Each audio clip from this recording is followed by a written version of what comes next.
Welcome to the Scoop World Order. It is Tuesday night. We are 2 nights away from the NFL draft. And there's a ton of buzz going on at the Woody Hayes for Ohio State football. I am Kirk Barton. I appreciate you guys joining us tonight on Buckeye Scoop Live. We have a tremendous show. There's a giant offensive tackle coming in to visit from San Diego State, transfer portal kid. We're going to take a little look at his film. And we're going to break down where are these guys going to end up. This seems like a pretty dramatic NFL draft as we march the last 2 days. CJ Stroud, is he going to go 1, 2, 7, kind of all over the place? You got Paris Johnson, likely top 12-ish type pick. And Jackson Smith-Njigba is a guy that could go anywhere from about 7 all the way down to 23. Different mock drafts have him kind of all over the place. So really excited. So as always, we appreciate you guys. If you guys could shout out where you are from. Again, you guys have been doing this in the comments. I always get a kick out of seeing where you're from. If you're from Canton, Ohio, and you watch in Canton, Ohio every day, write Canton, Ohio. If you're in Massillon, if you're in Columbus, Naples, Florida, Japan, South Africa, France, Indonesia, you guys are all over the place. Appreciate you guys. It's fantastic. If you enjoyed the show, leave us a like. Click subscribe. And if you like our live shows, especially, click the little alert bell because you'll get a little alert on your phone or on your computer every single time we go live. So you'll never miss a live show. Because again, I love interacting with you guys. That's the entire benefit to doing everything live is that you guys bring great questions, great commentary. It's always a blast to just interact with you guys. A lot of you guys are regulars. So it's kind of like just homies hanging out, having a good time. And again, I appreciate you guys so much. It's a blast. A little bit of Ohio State news. Caleb Burton is a kid that played a little bit last year. He is hitting the portal. Not surprising at all with Brandon Innes showing up and then J.J. Smith the following year. There are going to be some superstars and there's going to be attrition. I mean, that's the hard part about when you're at Ohio State is that every year you're at Ohio State, man, they're trying to bring in another big dog, another guy to take your spot. And, Caleb Burton is going to go look for a better situation. Already passed on the depth chart by Carnell Tate, who was fantastic this spring. Brandon Innes is showing up. I mean, the Rogers brothers are fantastic. So, hey, man, some of these guys going to be looking at those guys saying, yeah, I better go elsewhere where it's a lot easier to see the field and get significant minutes because that wide receiver room is absolutely loaded. And, guys got to do what's best for them. I mean, that's part of football in modern times is guys need to go do their thing and go try to get some catches because they all want to make it to the league, but you can't make it to the league when you're ninth string at Ohio State. Some really big news breaking. I know that you guys are obsessed with the tackle position right now. Josh Simmons is a big old boy, about 6'7", 310, right tackle from San Diego State. He's going to come visit Justin Fry and Ryan Day, I believe Friday, and it's going to be interesting to see what they do with these kids. I think that the hardest part about this is that these kids want to be guaranteed they're going to be the starters at their positions. I don't think he's good enough to guarantee him a spot. It'd be one thing if Orlando Pace or Paris Johnson was walking in trying to transfer in, but a kid from San Diego State who is a marginal guy, maybe after his last year he's a redshirt freshman, so you got to get him for a couple more years, but I don't think he's a dominant player. Think he's a good player. I don't know if he's Ohio State good, again, because I look at what do we need? We need Paris and Dewan, first roundish type tackles. Is he that? I don't think so. But right now you need some stopgap guys at tackle. You need some guys that can play. You need depth. I think that part of it is we're just significantly young because we had 3 guys enter the draft early out of the 5 offensive line starters, which is incredible. Something I don't think that's ever happened in the history of Ohio State. So when that happens and, the offensive line, you don't play a rotation. It's not like playing wide receiver where you play 5, 6, 7, 8 guys or the D line plays, 10, 11, 12 guys. On the O line, you play 5 guys the whole season. And then you might have Enoch or Donnie Jackson or somebody who's like that 6th guy, that tight end that they like to do. And then like the backups or, on the O-line, they don't get in until you're beating Rutgers or Indiana by 65 points, and then you put in the backups. So you don't get that rotation. The backups don't get experience like they do at pretty much every other position. So again, I think that, offensive linemen don't play special teams, so they don't get the game reps that a linebacker, a safety, a backup tight end, or receiver would playing on special teams, which a lot of coaches like to call teams, period. So O-line guys don't play teams, so they don't get as much game reps. They don't get as much time on the field. So it's hard. I mean, Justin Fry has to earn his check this year. And I think Justin's a fantastic offensive line coach, but man, you lose Paris. They don't pay you $1.5 million to coach Paris and Dewan. They pay you $1.5 million to coach Josh Fryer and Zen and Tigra and these guys that are sophomores and they're freshmen and they're a guard playing left tackle who blew his knee out at the Michigan game in 2021. Josh Fryer, those are the guys that pay you to coach. My German Shepherd dog could coach Paris Johnson to make him a first round pick. It's not that hard. But when you've got guys that aren't Paris Johnson and you're a little short on the line, again, because nobody really expected, except for me, for Luke Whippler to declare early. I knew Luke was going to leave by October, but it kind of shocked the coaches when he took off. And, if Luke was back, then you look at the O-line, you're like, okay, we can put Donnie at left tackle, got Luke in the middle, Matt, kind of fill that thing out. But, when Luke left, it really is a little sucker punch, not a sucker punch, because I think Luke's, he made the right decision. I think he's going to be a really good center in the NFL, but it leaves you a little short when you have three guys leave early. Again, that's never happened in the history of Ohio State's offensive line. And it's just part of it, and really, we had three guys leave early this year and we had Nick Petit leave early last year. So, you don't generally see offensive linemen leave early anywhere, let alone Ohio State. There's been maybe a handful since Orlando Pace and Corey Stringer left early. So, it's a whole different ball of wax than the guys take off. So Josh Simmons is a guy. He's very intriguing. Like I said, I watched his tape. I was surprised. He's got some movement skills.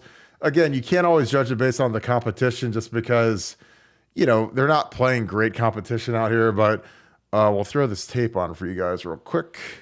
So here he is. He's a big old boy. He's 77. I wish that he played left tackle, but he plays right. So he's got to kind of monitor the movement skills, look at the ankle flexion. Again, like the set, he gets out there and covers it up. Again, I don't like I like this. I like the movement skills. I don't like the set. I think that and this is something I would teach Tiger after I evaluated his spring game. When you're an offensive tackle and you have, let's see if the center's coming. See, the center's not even coming with him here. When you have a three technique, so I'm going to give you guys a little bit of game real quick on how to coach offensive line. So this is what they call a three tech. A three technique means he is on the outside shoulder of the guard. That's what this defensive tackle is called. It's called a three technique defensive tackle. It's like your classic Aaron Donald, your John Randall, your big time pass rushing guys, usually your three technique. And then over here you have your nose guard. He's over here in a G. When I went against a three technique, or when I coached tackles against three techniques, I'd always teach them to set vertically here, and I'd teach them to drag this inside arm kind of like this, so it's kind of in front of them, just to be cognizant of a stunt. There's a lot of times that the way he's jumping out here, if I'm the defensive line coach, I'm saying, guys, let's run a TE. A TE is, you go TE. That means that the tackle is going to penetrate here and pick. The D tackle is going to penetrate and pick off the offensive tackle, and then the D tackle is going to fake a rush and then work inside. So I used to run these on the scout team, so he'd be the first guy, he'd be the second guy. Tiger got beat on this multiple times in the spring game. If I could talk to Tigra, if you're listening, don't set the way you set versus a three technique. Just set vertically, make sure they're not doing this game, because this is a thing where with this technique, the way that he sets here, if these guys ran a TE, this would be like stealing, because, the guard would have to switch this and he doesn't really have anyone to switch it with. And the end would just it'd be free money basically for him. So, but I like the movement skills. Sorry, I just dropped a pencil on the ground. But you just have to evaluate. Some of the scheme stuff is a little different. Excuse me, like my Apple Pencil. Sorry, guys. But I like the movement skills. I love the 6'6". I love the length. Good arms. Again, the feet are nice and light, which is good. Again, now he's not exactly playing. He's not playing Bama. He's not playing Georgia. I'm not really sure who he's playing, but they're not exactly world beaters. This kid. This looks like a Mark Pantoni type defensive end where he just gets, he barely gets touched and he falls on the ground. So, that's, that's not Jack Sawyer. That's not JT Tumalo. But again, you're evaluating the movement speed when you're against an inferior opponent. Again, I don't like the set. I get covering the guy up, but I don't think that this guy is a speed rush guy that can get around your edge. But he's a nice athlete. Again, I would set vertical here versus this just to be cognizant of the game. Um, if these guys ran a game, it'd be basically, it'd be too easy to get through here. But, I like the feet. I like the movement. It'd be interesting. Like I said, I think if he did commit to Ohio State, he probably would be, if not the day one starter at right tackle, he'd be close just because I think his movement is a little bit better than Tigra's, a little bit better than Zen's. He started last year. Again, not high level competition, but he's got the movement skills. Big kid, it'd be interesting to see how he'd do in Ohio State's strength and conditioning program. San Diego State surprisingly has some good offensive tackles. Kyle Turley went there. Ephraim Salam, who's the guy that I played with in Detroit, he went to San Diego State. Chester Pitts. So they've had actually a few NFL guys come out of San Diego State, but like I said, he's a big light guy. He gets up there. I love cutting. Guys that cut are near and dear to my heart because there's nothing defensive linemen hate more than when you go after their knees. And you hit them in the knees, or there's a linebacker there. They'll hate you forever, which is great because you want your linemen to be nasty. You want them to get after these guys and put them in the dirt. So the run fits look good. Again, he's jacking this guy up here. Again, this is not good competition, but and again, I wish this play ran a little bit longer, but he's getting some impact in here. He gets his hands in nice. So like I said, there's some stuff to work with here. And again, we need to figure out who our tackles are going to be. Again, I would go Donnie and Josh Fryer at right tackle, but if you get this kid and you put him at right and you put Donnie at left, I think that'd be a really good start, but it just depends on what these guys want to do. But you got to have your best athletes out at tackle. Again, this is he's a little upright here. If you're going against a good defensive end, not this guy. If you're going against JT Tuimoloau or Jack Sawyer and your feet are surfboarding back like this vertically, they're going to put you on Jupiter because they're going to bull rush you into the next dimension with your feet that close together. You kind of like, when he makes contact here, again, this guy doesn't have the requisite power. He kind of look like a bowling pin. You guys all go bowling and it's like, if you get hit with your feet like that, you're going to get knocked out and you're going to be on the highlight reel for some defensive ends draft tape. But again, like I like him. He's got, again, these are really short clips, but he's getting into the guy. He's again, it's something where the talent that they're going against isn't great, but he's got size, he's got light feet. Again, is he Paris? No. I don't know how strong he is, but and again, if you coach him up, again, he's only a redshirt freshman, so he's got a lot of learning to do. But he gets out of his stance quick. Like I said, I think that there's some tools to work with him. He's a guy that you can't promise a guy like this a starting spot, but you say, hey, you'll compete, you'll be in the first two huddles the first day you get here, and then you just work it out with Tigra, work it out with Zen, and figure it out because you need pass protection. Again, I think that here's some one-on-one pass pro. Again, stance is a little funky. It's interesting they don't have knee braces on here, but he gets out quick. Again, this is a pure speed rush guy. 30 is probably about 210 pounds. Trying to go around the edge. Does a really nice job getting that inside hand on him, turning him, flipping his hips, and pushing him past the pocket, putting him in the dirt. So here they got the knee braces on there. It's a little bit more like it. But again, like the set's nice. The jam's there. Covers him up good. And again, this is not JT Tuimoloau. This is not Jack Sawyer. This isn't the big time guys he's going to go against at Ohio State, but you're just evaluating the movement skills. You want to see, can the guy get into the spot? Can he get to his spot? How are his hands? And I like him. Like I said, it's just, you keep, you watch these one-on-one pass rush drills they're kind of stupid. I kind of hate them, but you can evaluate movement skill. You can work on some things, but I've seen this drill ruin kids. I think it's good to do for, some basic technique stuff, but it's not real football. And I think that there's too much stock put in one-on-one pass rush. I've seen guys that literally could never win a rep at this drill, and then they go into a game and then they can lock down really good players because there's more of a swirl of things going on between the run and pass. But his hands are nice. I don't like the outside hand down the middle here. I think that's really risky. Again, against a guy like 39 who, this guy would never play at Ohio State, but you can do that kind of stuff. But against a good player like JT Tuimoloau, he's going to, you put that right hand down the middle, it's like death essentially. But What do you guys think? Put it in the comments. Love to see what you guys think of him. Um, you know, great question, Jesse. So I trained Reed Fragel when I worked with Urban. I was the offensive tackles coach. Essentially, he kind of made me he said, "You're the offensive tackle coach." He gave me Reed. He gave me Daryl Baldwin, two guys that were conversions from one from tight end, one from D tackle. And Reed was a good player. I mean, he was a guy that a lot of talent. It was a lot of work, and he put in a lot of work. But yeah, I really liked Reed. So we got a little bit of high school film here too, just so we can kind of get a little bit of game film.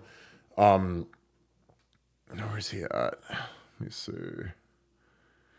See, I think he's playing. He played defense too. So he played D tackle.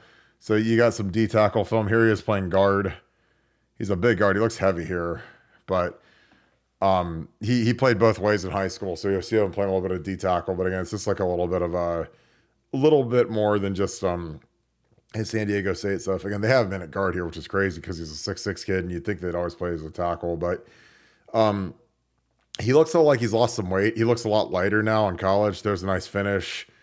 Like I said, he looks more explosive at San Diego State than he did in high school, which again, I think it's probably strength and conditioning. I think they probably got him a little thinner because it looks like he moves a lot better then. But again, he's playing D tackle. He's getting up the field, and you just try to evaluate what you guys can evaluate. We're gonna do some draft stuff too here. Do you guys? What are your plans for the draft? Toss that in the thing. If you guys have questions, I think that the CJ Stroud thing is kind of the fascinating deal of this year's draft with the amount of smoke that's going on with CJ. I can't imagine him falling past 4 with the Colts. Doesn't sound like he's going to go 2 now for whatever reason. I think it's a godsend that he doesn't go 2. I think that the Houston Texans right now with a defensive head coach, no skill players whatsoever. They have a fantastic left tackle, but that's kind of it. I think that first spot is the ideal spot for CJ just because, you have Frank Wright, who's a quarterback guy, quarterback coach. They took a left tackle first round last year. That was the spot I was hoping CJ would go to because, again, I think that people don't realize how important the infrastructure is to the quarterbacks when you're dealing with these guys. I mean, you've got some guys that never really have a chance. They go to the wrong program with the wrong coach. I think that if you can get to an offensive coach that really understands quarterback play and understands offense, it's really beneficial for quarterbacks. So I'm just hoping CJ goes to a good program. I hope he goes to, I think Indy would be a decent spot just because, they've got Quentin Nelson. They've got a couple linemen. They're not in a total rebuild, but they're pretty close to being in a rebuild. They got a decent defense. I think Houston would be just an absolute albatross for him to go to. But yeah, I'd love to see where you guys look for some of these guys to go. I think that I'm gonna pull up a mock draft here and we'll just kind of go through what are some potential spots for Paris. This is a really interesting final mock draft. They had the Ravens taking Anthony Richardson, which is crazy. So we'll just go through this final mock draft of Bucky Brooks, NFL.com. So he's got Bryce Young going 1, which doesn't surprise anybody at all. Tyree Wilson, who is a senior defensive end, going 2. That would be crazy, especially given their quarterback situation right now. I think that would be a little risky. But again, I've seen crazier. Will Anderson going 3. I think Will Anderson is the best player in the draft. Give me 1 second. Energy drink. Shout out Celsius. I think Will Anderson is the best player in the draft. So, if he goes 3, that works. You slide it down. There's CJ at 4. Again, I think that's the best spot for him. Andrew Luck did well there. Peyton Manning did well there. Close to home. It's not a crazy media city, which is good. It's a little more Midwestern, a little more. It's less daunting than going to a bigger city. Christian Gonzalez going 5 overall. Let's see if I can get this off here. And then you've got Jalen Carter at 6. Again, I think he's a guy that could go anywhere from 2 to 6. I think that honestly, if the Texans took him at 2, I think it'd be a great pick. But I think that, you need to find your quarterback cornerback from Illinois. This is a crazy one. So Lucas Van Ness at 8 is a guy that didn't even start for Iowa, and he's likely going to be a top 10-ish type pick. And I don't know how you pick a guy that couldn't start for his college team in the top 10, but that's why NFL people are morons. This is the one. So the Bears taking the kid from Northwestern.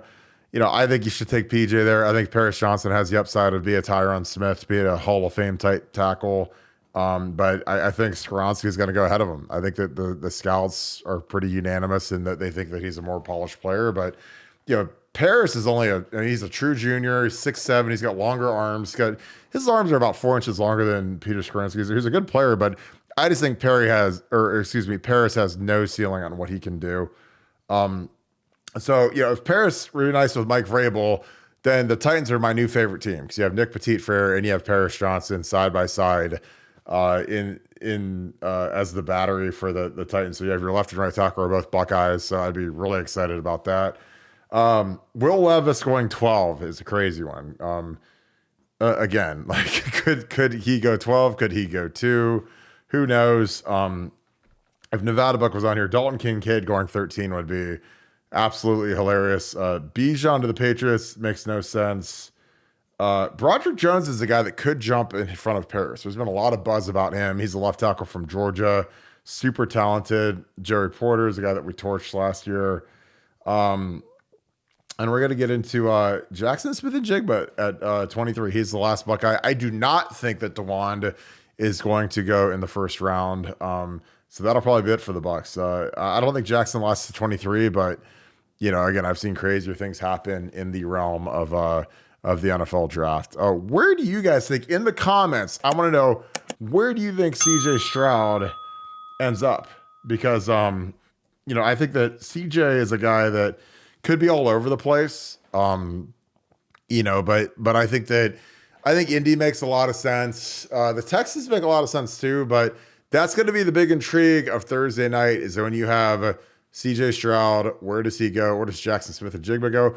I can't see Paris slipping past the Titans. It just seems like they cut Taylor Lewan. That left tackle spot is just such it's a wide open spot with Taylor being gone now. They got to get younger.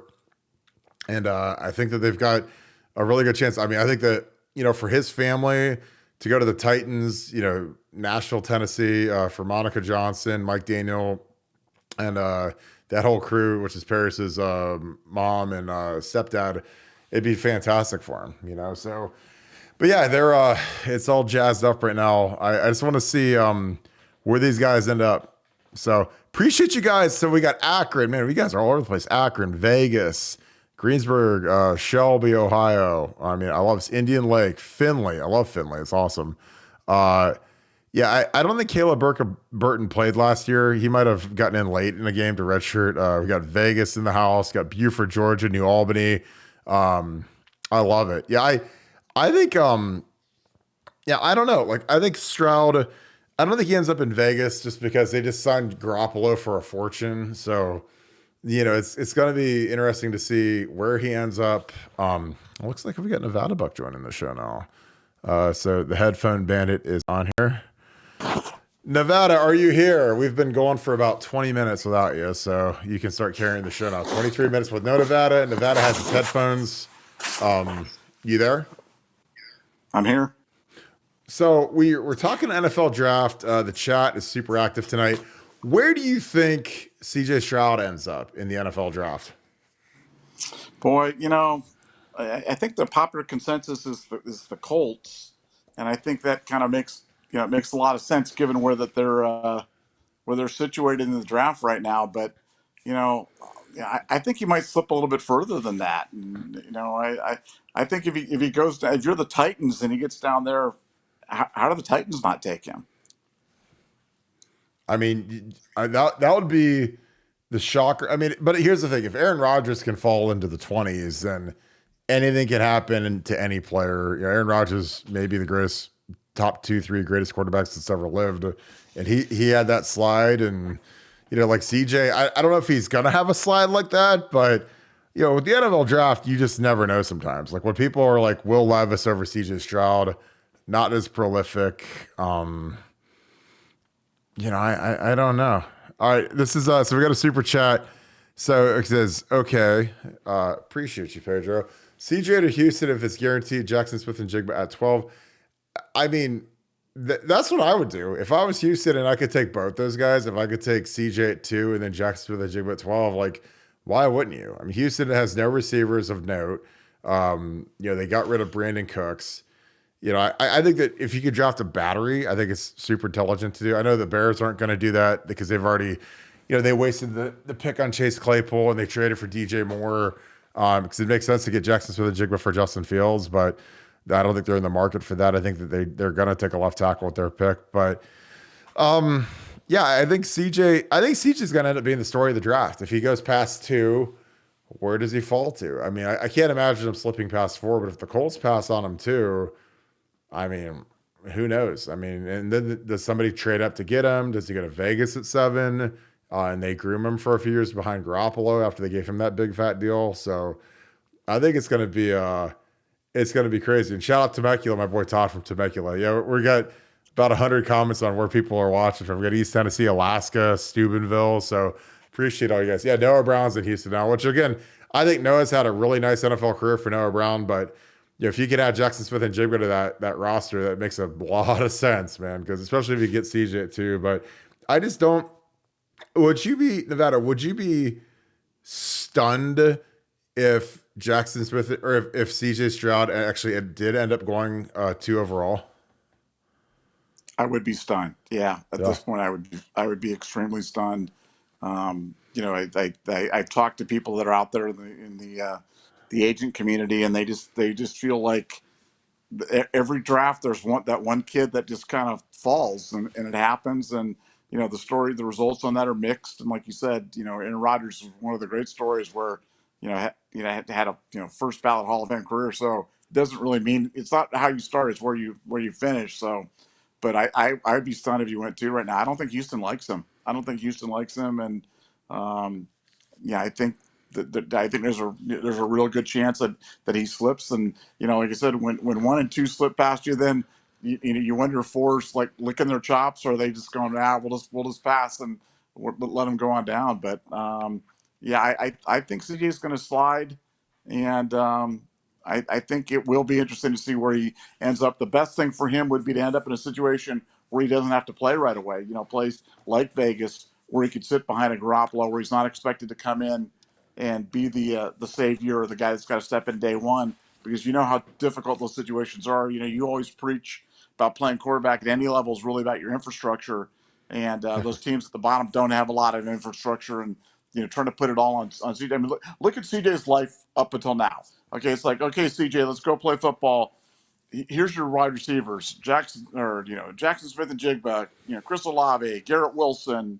We'll give you multiple offenses, All Americans on the offensive line, All Americans at running back, great tight ends. Ryan Days. I mean, it's been a pretty blessed existence right now. At the NFL, it's not. It's going to be the exact opposite of that. He's going to be all of a sudden he's going to become Purdue instead of Ohio State, and he's going to have guys flying in at him, and not great wide receivers, and not great tight ends, and not great offensive linemen. Um, and I think it'd be better for CJ personally, because I don't look at him and say finished product. I think it'd be better for him to sit a couple years and learn and grow, and be better prepared to take it over in that situation. So this could be a blessing in disguise. Yeah, I agree. I mean, I'm telling you, if I'm a quarterback, man, and I can slide down the board and go to a good franchise and not go to some place where I'm going to get pulverized, like, because again, there's just something to me that like Houston just seems like it's like death's door for a quarterback. Deshaun Watson wanted out of there really bad. CJ Stroud and has David Mugliata, who's the agent from Athletes First. He's one of the power agents in the NFL. Same agent as Deshaun Watson. So I think that definitely is a something because, you know, David drove Deshaun out of there. Deshaun did not want to play there, so they forced the trade to Cleveland. Obviously negotiated that unbelievable deal where you got, all the money guaranteed, $230 million guaranteed. But I just think that, again, I've said it 50 times, but if you're a quarterback and you have to go play for a defensive head coach, who's, again, like I'd want to go to an offensive specialist. I just think that when you look at the guys that are really good and really developed quarterbacks, like the Andy Reeds and I mean even Nick Sirianni with Jalen Hurts, who's now the highest paid player in the NFL. It just is advantageous. Mike McDaniel in Miami. If you go into those high flying offenses and you've got a guy that really understands offense, as opposed to a defensive guy who was a linebacker in D'Amico Ryans, and again, a fantastic player, really good player at Alabama, really good player in the NFL, but it's going to be a defensive driven program. Like when I played for Lovie Smith in Chicago, Lovie's a fantastic coach, but he's a defensive guy. So, you're kind of at the mercy of like a Ron Turner as the offensive coordinator.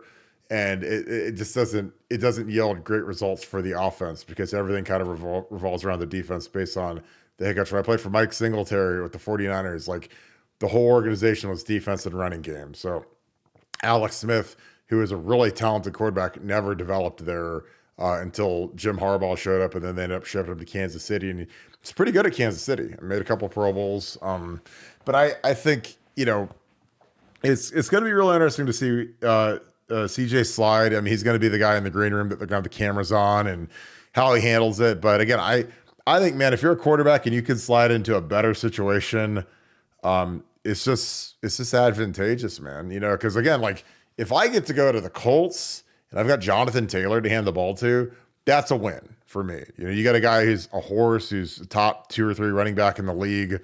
I don't know if they're going to keep Quentin Nelson because his cap hit's like $30 million this year. But, I think when you look at all that, it's never bad to slide down the list. Because if you go number 1 overall, it's great for your ego and stuff, but you're going to literally the worst team in the NFL. So, I mean, good luck, because Carolina was putrid last year and they had a fire sale where they traded all the weapons that would have really, if they still had Christian McCaffrey and DJ Moore and all these guys, it would have been, really exciting for Bryce Young, but they're all at other teams now. So you're literally going to be handing it to, guys and throw it to Adam Thielen, who's, 10 years in the league, he's kind of at the very end of the rope, but Nevada, the guy that I know that the Packers will not draft is Jackson Smith and Jigba, because I'm sure they'll take like a backup tight end or something like that.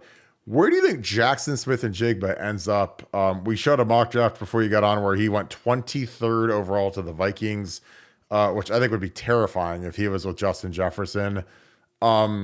Where do you think he goes? Maybe not if it's not a team, is it a top 10, top 15, top 25? Where do you think his ceiling and floor is in this draft? I think he's a top 20 pick for sure. Like, hey, I know the Jets need to pick offensive linemen to protect Rodgers, but man, can you imagine adding Jackson Smith and Jigba with Garrett Wilson there and Alan Lazard for the Jets? That would be that would be fun. That would be fun. So no, I think he's a top 20 guy. In fact, yeah, I think he's a borderline top 15 guy. I would be shocked to see him down in the 20s. Just for the simple reason is you saw guys go 8, 9, 10 last year in Wilson, Olave, and JMO, and they're all similar players to Jackson Smith Jigga. And you look at the impact, obviously Jameson Williams was injured, but Wilson and Olave just were outstanding, and those were top 10 picks, and I don't think any of the teams that took them regret it. So I would be shocked if Jackson Smith and Jigba isn't a top 20 pick this year, and I think somebody's going to get some real good value when they take him. Yeah, I totally agree. I'm looking at Matt Miller, who's a really good ESPN guy. He's got this one's really interesting. So he's at 2. He's got Will Anderson Jr. going. He's got CJ going at 4. Then at 12 or at 11, excuse me, the Tennessee Titans taking Will Levis. And then at 12, he has Jackson Smith and Jigba going to the Houston Texans. So after they passed on CJ Stroud, so I guess rolling with Davis Mills, which is insane to me. And then they got your Packers taking your boy Dalton Kincaid, a tight end from Utah, which there can't be anything more exciting than that. And then they have Paris actually going 14 to the Patriots. I don't know how on earth the Tennessee Titans could pass on Paris Johnson at 11 when they need a left. They cut Taylor Lewan. They need a left tackle more than anything on earth. And you have a guy who could be the best player in the draft sitting there at 11 and he falls to you, which again, for Paris being a 20-year-old with his gargantuan wingspan and his athleticism and his foot speed, I just don't know how he's not a top 5 pick. Again, I know that he could get better technically. Gave up a couple sacks last year. That his technique was a little wonky, but his tools are just outer worldly. What do you think Paris's ceiling is in Florida? Because I think that his ceiling to me is 9 with the Bears. Which this is the first mock draft where I've seen them not take a left tackle because every other one seems to have him taking the kid from Northwestern. And I think that his floor is 11 with the Titans. I hate saying that out loud because when I see these drafts that have the Titans taking Will Levis, that's kind of crazy to me. But what do you think Paris's ceiling and floor is? Yeah, no, I think you pretty much you have it pegged. I mean, I don't. Well, let's start with the floor. I don't think there's any way he gets past Tennessee at 11. I just Yeah. don't see that. And obviously, if he goes much past that, then at 15 the Jets grab him as they're looking for help on the offensive line as well. But I think he might even sneak up a little bit higher than that. I mean, he may be one of those picks that go a little bit higher that people are like, wow, I remember when Dante Whitner went. What did he went like eighth or something like that to 8. Buffalo? Oh my Yeah, God.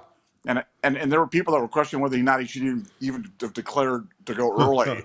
And all of a sudden he goes with the eighth pick. So I think I think that he might sneak up there a little bit higher. I think Paris could be a guy that maybe at 7 or 8 that you see somebody take a sniff at him because as you said, he might be end up being the best player in the draft and certainly the best value.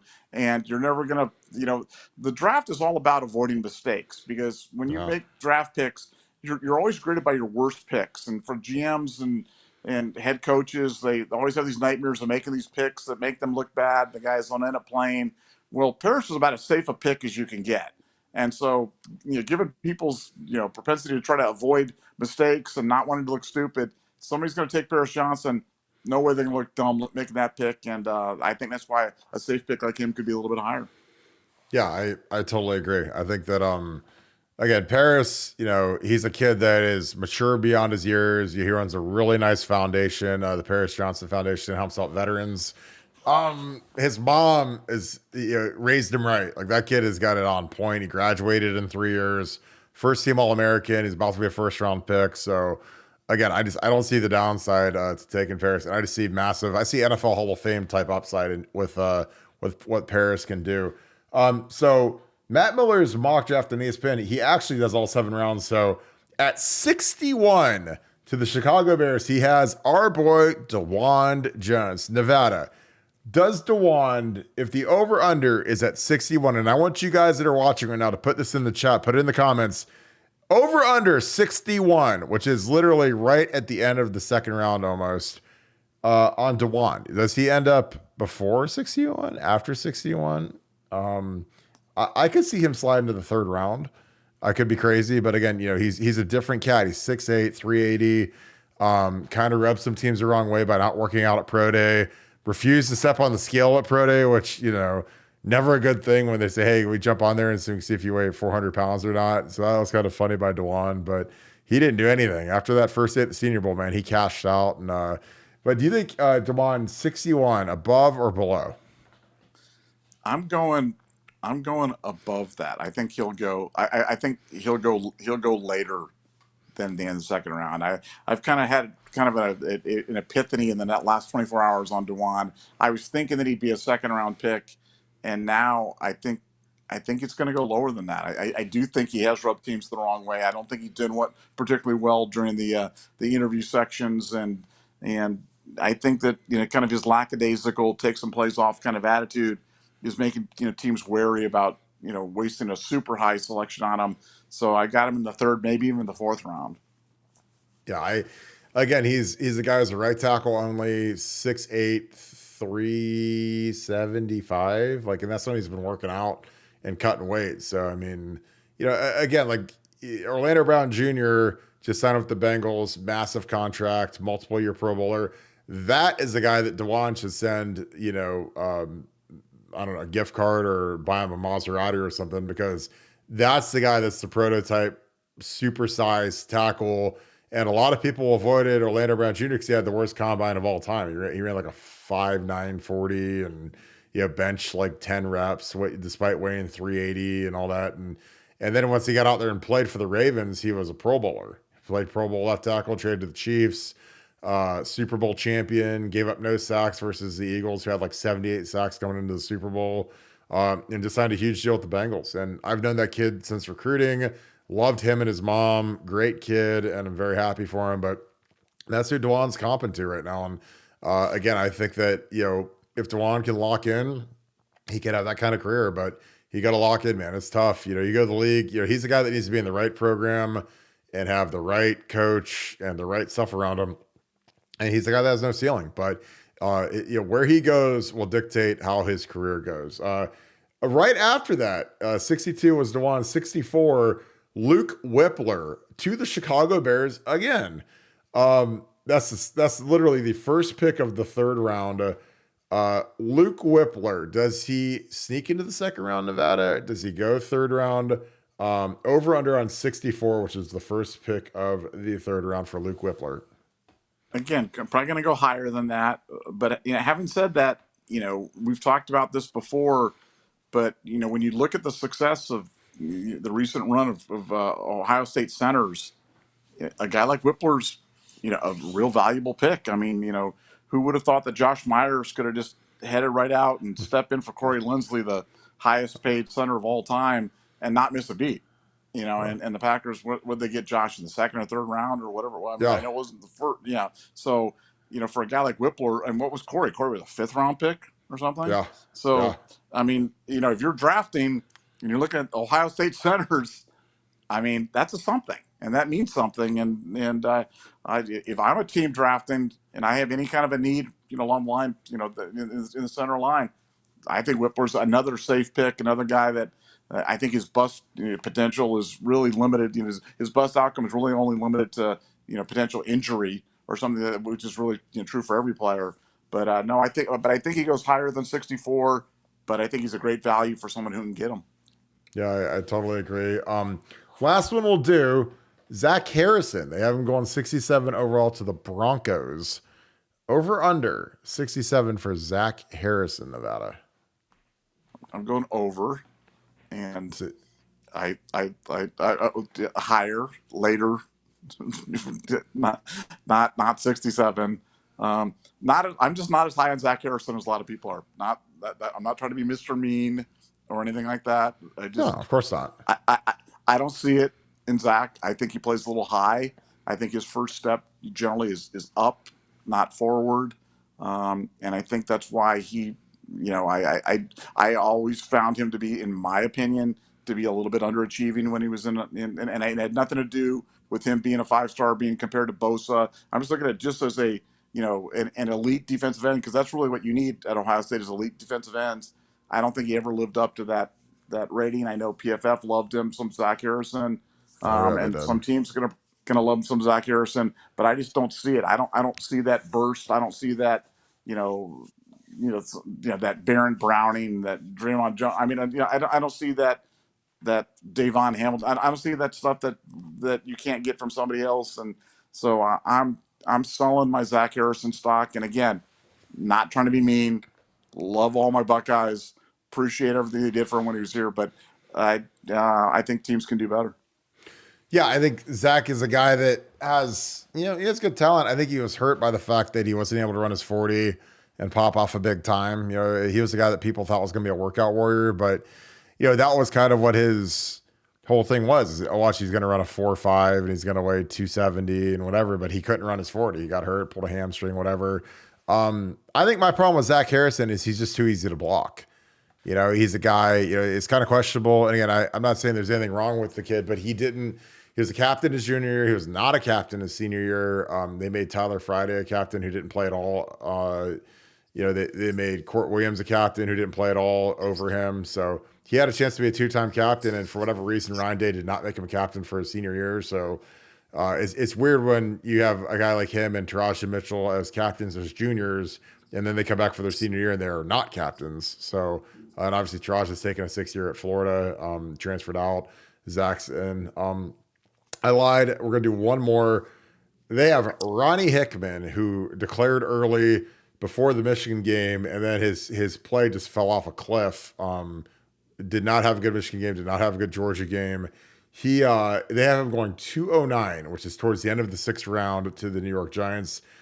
Over under 209 for Ronnie Rocket Hickman, Nevada. And everybody in the chat, you can also do the over under as well. I'm going to go under on that one, even though I thought that I thought Ronnie's play really tailed off, and it was before the last couple of games. I thought his play like the last 6 7 games really just wasn't impactful. I think he was just a guy.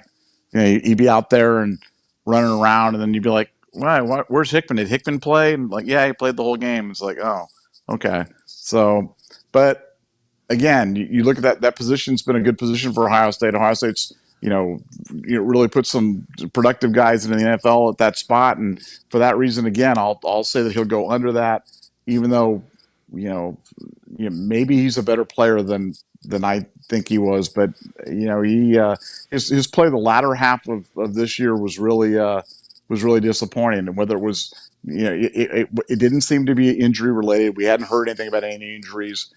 He just seemed to kind of almost like check out, and I think that hurt the Buckeyes, and ultimately be something that's going to have to keep an eye on. When he's in the NFL, and maybe he can do better. But I think somebody will fall in love with his potential and take him a little bit higher than that. Yeah, I agree. So we're going to do two non-Buckeyes real quick. Two guys that are near and dear to our heart, both in the fourth round, both kind of side by side. At 105 in Matt Miller's 7-round mock draft to the Arizona Cardinals, Elias Ricks, cornerback from Alabama, our all-time favorite meme, Elias Ricks. Nevada, your all-time favorite corner, over under 105 for Eli Ricks, the guy who still Well, maybe could be a Buckeye one day. he could be a Buckeye. He could be. He could be. We have him on. We have him on Portal Watch right now. We have him on Portal Watch. I've got it on good authority Come on that home, Eli. Ryan Day's begging him. It's like, we need a tackle and we need you, Eli. Please come to Ohio Please. State.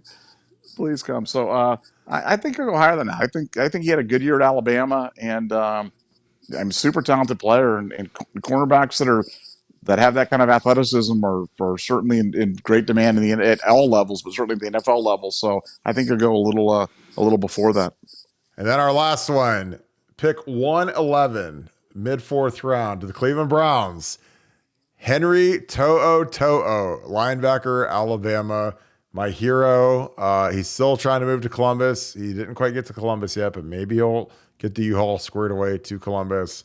Over under 111 for Henry To'o.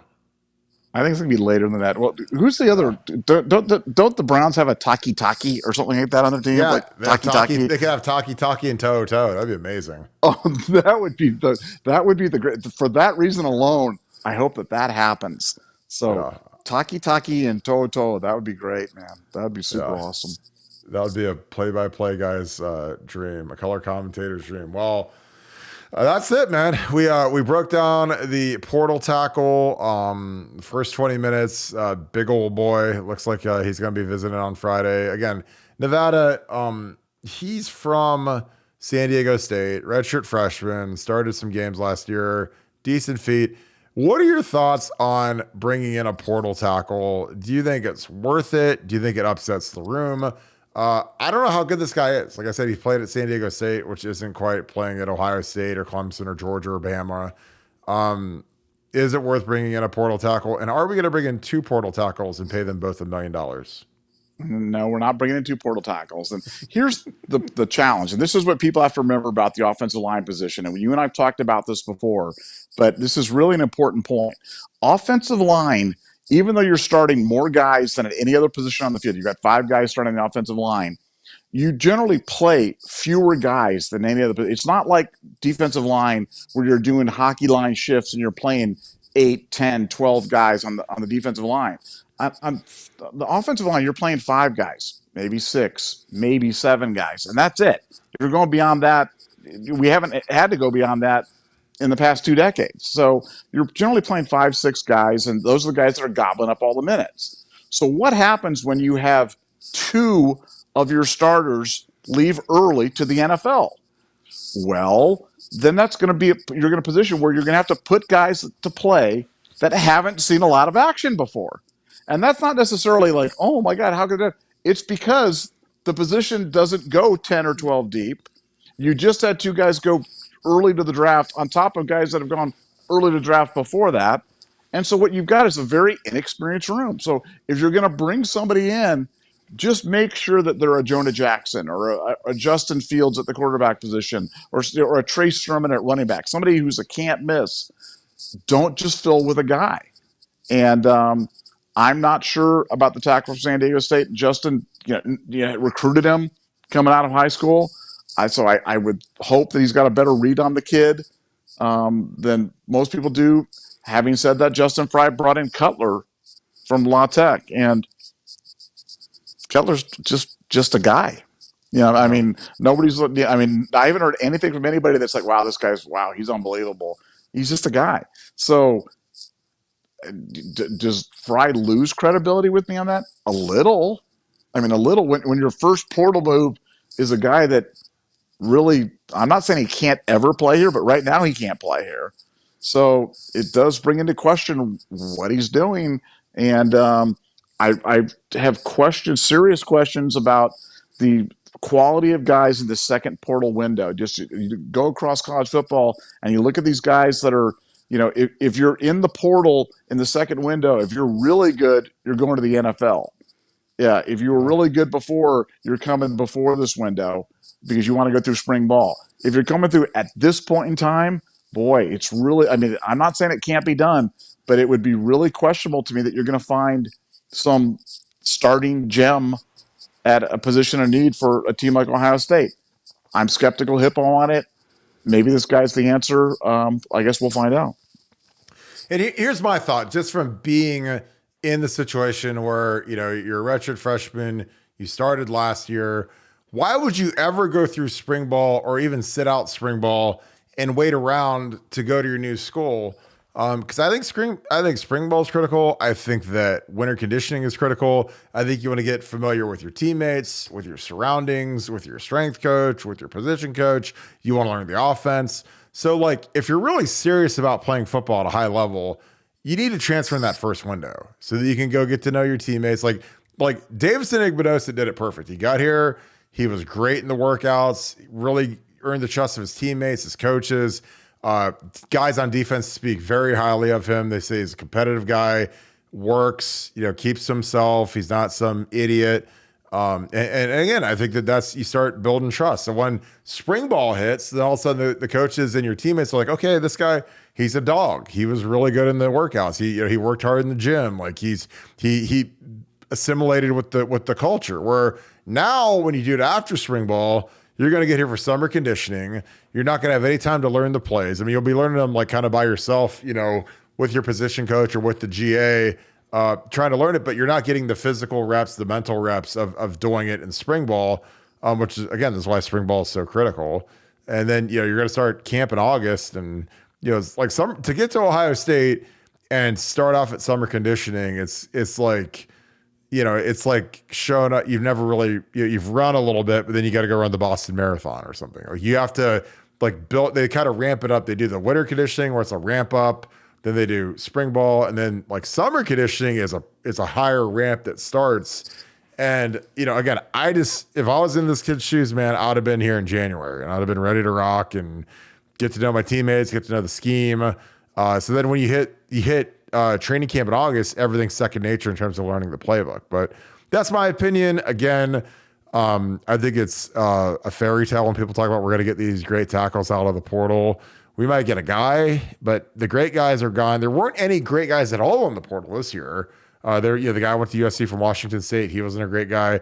Just a lot of meh guys, and I think that when you lose three guys early to the draft, it is a massive rebuild on the O-line. And again, Justin Fry, this is year he's going to earn his money. And I love Justin Fry, but I've been in rooms where you've got the horses coming back, and I've been in rooms where you got to train the horses essentially, so you have Paris and Dewan coming back because Greg Studwar did a great job recruiting and getting those guys in here, because Dewan was a 3-star basketball player that he took as a monster project, and he turned into an NFL draft pick. And Luke Whippler was a guy that left early after 3 years, which nobody planned on.